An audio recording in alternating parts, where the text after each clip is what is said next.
जय हिंद मित्रांनो, एक्झाम जागरवर तुम्हा सर्वांचं पुन्हा एकदा स्वागत आहे.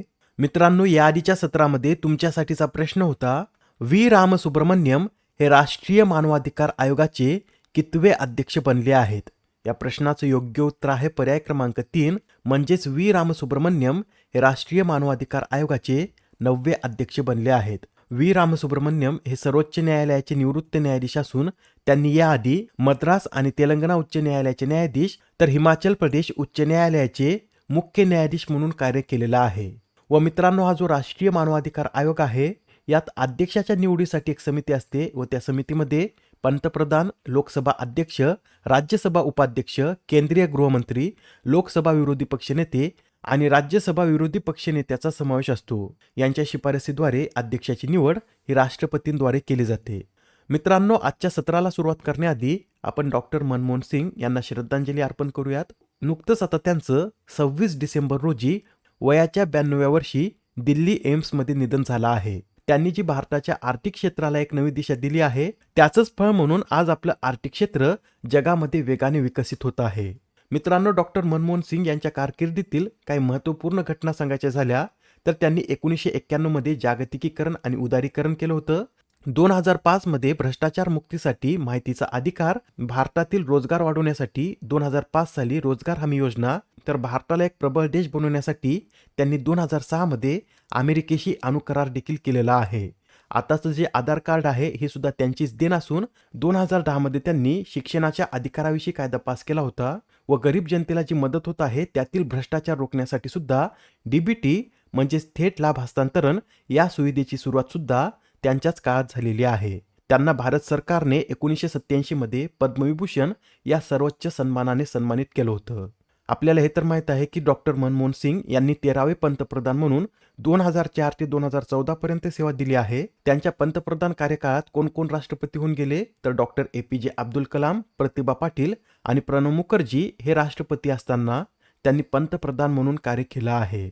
मनमोहन सिंग यांचा जो जीवन कार्यकाळ आहे हा थोडक्यात आपण पाहून घेऊया. तर पहा, मनमोहन सिंग यांचा जन्म 26 सप्टेंबर 1932 मध्ये गाह गावात झाला होता. हे गाव सध्या पाकिस्तानमधील पंजाब येथे आहे. त्यांच्या शैक्षणिक कारकिर्दीविषयी सांगायचं झालं तर 1948 मध्ये त्यांनी पंजाब विद्यापीठातून ग्रॅज्युएशन आणि PG पूर्ण केलं होतं. 1957 मध्ये केम्ब्रिज विद्यापीठातून PhD तर ऑक्सफर्ड विद्यापीठाच्या नफील्ड कॉलेजमधून त्यांनी अर्थशास्त्रात DPhil मिळवलेला आहे. त्यानंतर त्यांनी पंजाब विद्यापीठ आणि दिल्ली स्कूल ऑफ इकॉनॉमिक्समध्ये शिक्षक म्हणून देखील कार्य केलं होतं. त्यानंतर 1972 मध्ये त्यांना अर्थ मंत्रालयात मुख्य आर्थिक सल्लागार तर 1976 मध्ये अर्थ मंत्रालयात सचिव बनवण्यात आलं. 1985 ते 1987 पर्यंत ते नियोजन आयोगाचे उपाध्यक्ष देखील होते. त्याआधी त्यांनी 1982 ते 1985 पर्यंत रिझर्व्ह बँकेचे 15वे गव्हर्नर म्हणून कार्य केलं होतं. त्यांची राजकीय कारकीर्द सांगायची झाली तर 1991 मध्ये पंतप्रधान PV नरसिंहराव यांनी त्यांना अर्थमंत्री बनवलं होतं आणि पहिल्यांदा ते राज्यसभेवर 1991 साली आसाम राज्यातून निवडून आले होते. त्यानंतर ते राज्यसभेवर 1995, 2001, 2007 आणि 2013 मध्ये सुद्धा निवडून आले होते आणि शेवटचा त्यांचा राज्यसभेतील कार्यकाळ हा 19 ऑगस्ट 2019 ते 3 एप्रिल 2024 पर्यंतचा होता. ते 2019 मध्ये कोणत्या राज्यातून राज्यसभेवर निवडून गेले तर राजस्थान या राज्यामधून ते राज्यसभेवर निवडून गेले होते. ते अटल बिहारी वाजपेयी पंतप्रधान असताना 1998 ते 2004 पर्यंत राज्यसभेत विरोधी पक्षनेते देखील होते आणि त्यांनी 1999 मध्ये दक्षिण दिल्लीतून लोकसभेसाठी सुद्धा निवडणूक लढवली होती, पण त्यात त्यांना हार पत्करावी लागली होती. ही थोडक्यात आपण मनमोहन सिंग यांच्याविषयी माहिती पाहिली आहे. सर्व माहिती नोट करून घ्या. आणि आता आजच्या सत्राचा पहिला प्रश्न पहा, कोणतं राज्य हे नदी जोड मोहिमेअंतर्गत 2 प्रकल्प सुरू करणारे देशातील पहिलं राज्य ठरलं आहे?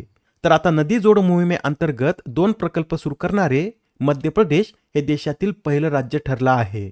मित्रांनो, नुकतेच आता पंतप्रधान नरेंद्र मोदी यांनी केन बेतवा नदी जोड राष्ट्रीय प्रकल्पाची पायाभरणी केली. हा केन बेतवा नदी जोड प्रकल्प मध्य प्रदेश व उत्तर प्रदेश या 2 राज्यातील प्रकल्प असून याआधी मध्य प्रदेशने राजस्थान राज्यासह पार्वती, काली सिंध, चंबळ लिंक हा प्रकल्प देखील सुरू केला आहे. अशा प्रकारे असे 2 प्रकल्प सुरू करणारे मध्य प्रदेश हे पहिलं राज्य ठरलं आहे.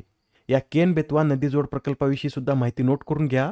हा जो प्रकल्प आहे याची पायाभरणी 25 डिसेंबर रोजी पंतप्रधान मोदी यांनी केली असून या प्रकल्पाअंतर्गत केन नदीचे अतिरिक्त पाणी उत्तर प्रदेशमधील बेतवा नदीत हस्तांतरित केले जाणार आहे. या प्रकल्पासाठी मध्य प्रदेश व उत्तर प्रदेश या दोन्ही राज्यांनी 22 मार्च 2021 रोजी सामंजस्य करार केला होता आणि या दोन्ही राज्यांनी मिळून या प्रकल्पाच्या अंमलबजावणीसाठी केन बेतवा लिंक प्रकल्प प्राधिकरणाची देखील स्थापना केलेली आहे. या प्रकल्पाअंतर्गत मध्य प्रदेशमधील पन्ना व्याघ्र प्रकल्पातील केन नदीवर दोधन हे धरण सुद्धा बांधण्यात येणार आहे. तसेच यात 230 किलोमीटर लांबीचा एक कालवाही बांधला जाणार आहे.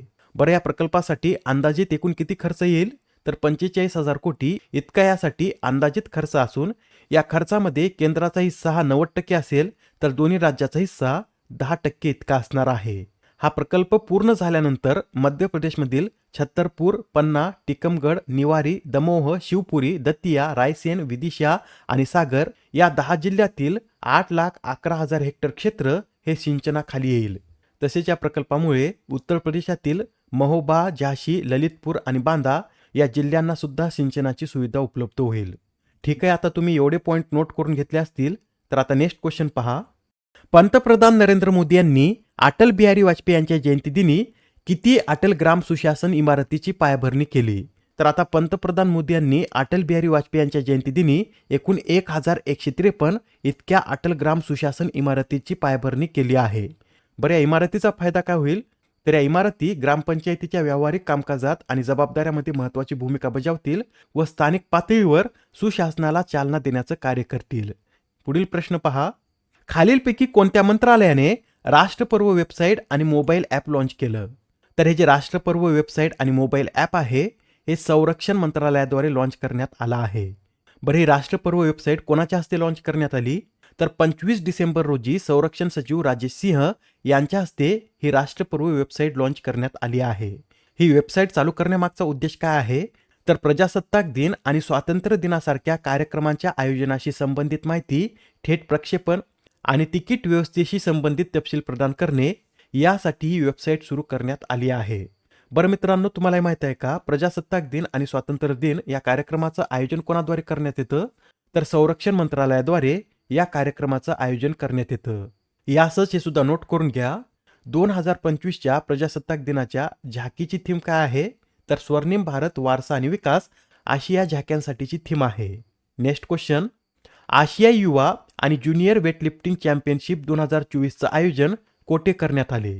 या प्रश्नाचं योग्य उत्तर आहे पर्याय क्रमांक 4 म्हणजेच या आशियाई युवा आणि ज्युनियर वेटलिफ्टिंग चॅम्पियनशिपचं आयोजन कतार या देशामध्ये पार पडलं आहे.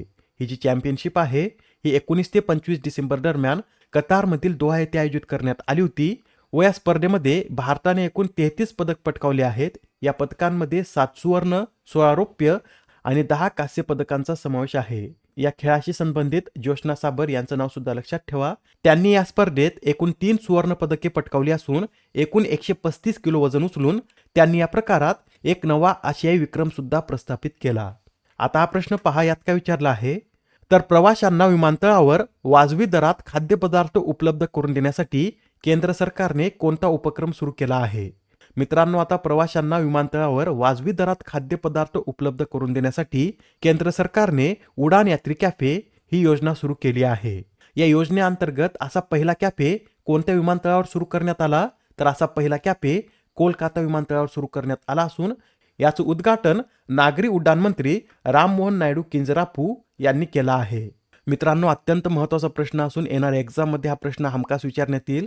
तर लक्षात ठेवा, प्रवाशांना विमानतळावर वाजवी दरात खाद्यपदार्थ उपलब्ध करून देण्यासाठी उडान यात्री कॅफे हा उपक्रम सुरू करण्यात आला असून या उपक्रमाअंतर्गत पहिला कॅफे हा कोलकाता विमानतळावर सुरू करण्यात आला. Next question. सार्वजनिक नेतृत्वासाठी श्री चंद्रशेखरेंद्र सरस्वती राष्ट्रीय उत्कृष्टता पुरस्काराने कोणाला सन्मानित करण्यात आले? या प्रश्नाचं उत्तर आहे पर्याय क्रमांक 4 म्हणजेच भारताचे परराष्ट्र मंत्री एस जयशंकर यांना या पुरस्काराने सन्मानित करण्यात आला आहे. हा पुरस्कार कोणाद्वारे देण्यात येतो तर हा पुरस्कार साऊथ इंडियन एज्युकेशन सोसायटीद्वारे दिला जातो. मित्रांनो, याबरोबर हे सुद्धा लक्षात ठेवा, राष्ट्रीय किशोर कुमार पुरस्कार हा राजकुमार हिरानी यांना देण्यात आला. साहित्याचा नोबेल पुरस्कार हानकांग, 2024 साठीचा बलूत पुरस्कार अरुणा सबाने, 25वा लाल बहादूर शास्त्री राष्ट्रीय उत्कृष्टता पुरस्कार राजश्री बिर्ला, 54वा दादासाहेब फाळके पुरस्कार मिथुन चक्रवर्ती, सहस्र रामानुजन पुरस्कार अलेक्झांडर डन तर विज्ञान रत्न पुरस्काराने गोविंदराजन पद्मनाभन यांना सन्मानित करण्यात आलं. आता हा प्रश्न पहा. ई श्रम पोर्टलवर नोंदणीच्या बाबतीत कोणतं राज्य हे देशातील अव्वल राज्य ठरलं आहे? तर मित्रांनो, आता ई श्रम पोर्टलवर नोंदणी करण्याच्या बाबतीत उत्तर प्रदेश हे राज्य भारतातील अव्वल क्रमांकाचं राज्य ठरलं आहे. या ई श्रम पोर्टलवर 19 डिसेंबर 2014 पर्यंत 30.48 कोटी नोंदणी झाल्या असून त्यापैकी 8.37 कोटी नोंदणी उत्तर प्रदेश या एका राज्यातच झालेल्या आहेत. यामध्ये ई श्रम पोर्टलवर नोंदणीच्या बाबतीत दुसऱ्या क्रमांकावर कोणतं राज्य आहे? तर दुसऱ्या क्रमांकावर बिहार, तिसऱ्यावर पश्चिम बंगाल, चौथ्यावर मध्य प्रदेश, तर पाचव्या क्रमांकावर आपलं महाराष्ट्र राज्य असून महाराष्ट्रामध्ये या पोर्टलवर एकूण 1,73,33,185 नोंदणी झाल्या आहेत. बरं, हे ई श्रम पोर्टल कधी लॉन्च करण्यात आलं होतं? तर हे पोर्टल 26 ऑगस्ट 2021 रोजी कामगार आणि रोजगार मंत्रालयाने लॉन्च केला आहे. पुढील प्रश्न पहा.